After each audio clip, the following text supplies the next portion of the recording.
Hi everyone, it's Hannah back at MSc and I'm here with Ms McFarlane and I teach A-level biology. So give me an overview of the first few weeks of how biology goes in terms of work or topics or anything like that.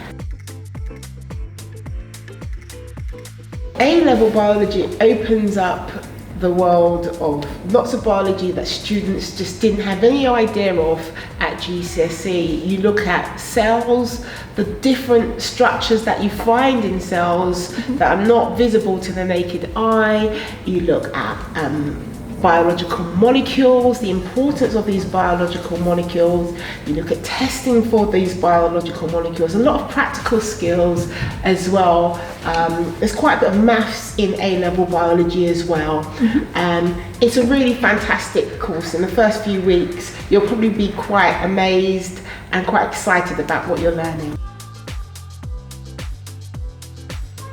So are there any initial tests that you do at the start or anything? There's no tests right at the beginning, but there is regular testing which occurs at the end of every unit that you sit, and that's just to see how well you've done in the unit, to see where your strengths and weaknesses lie, to give you a taste of exam style questions that you might experience, and obviously give you confidence in answering those when the time comes for the exam at the end of the 2 years.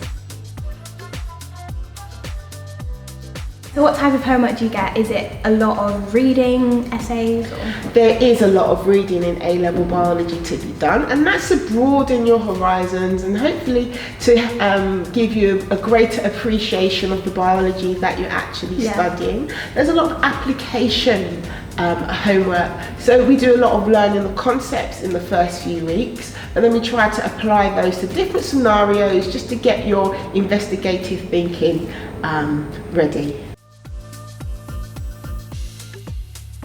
So is there anything students can do in the first few weeks to kind of assist the knowledge that needs to be gained, or anything they can do to prepare?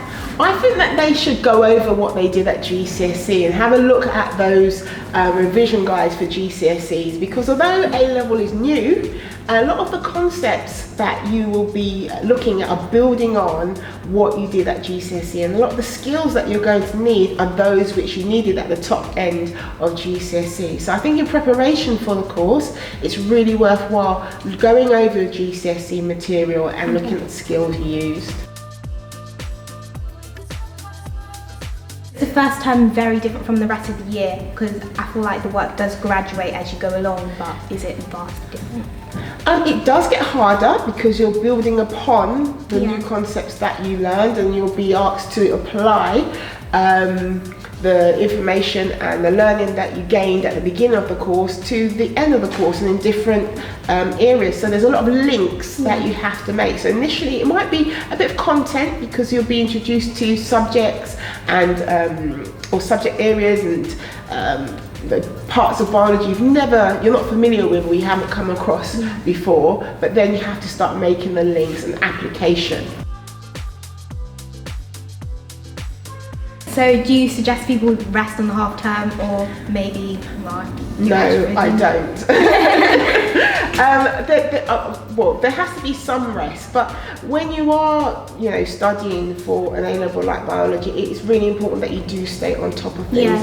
And the advice that I would give in regard to how much rest and how much play and work that's going to take place, model your day around the school day perhaps, and have a few periods where you're going to study specific areas in biology. Then your rest periods are break, lunchtime and the end of the school day. So you've dedicated a vast majority of your time to your revision. Yeah, I agree with that. I think rectify anything that needs to be built up or worked upon as soon as possible.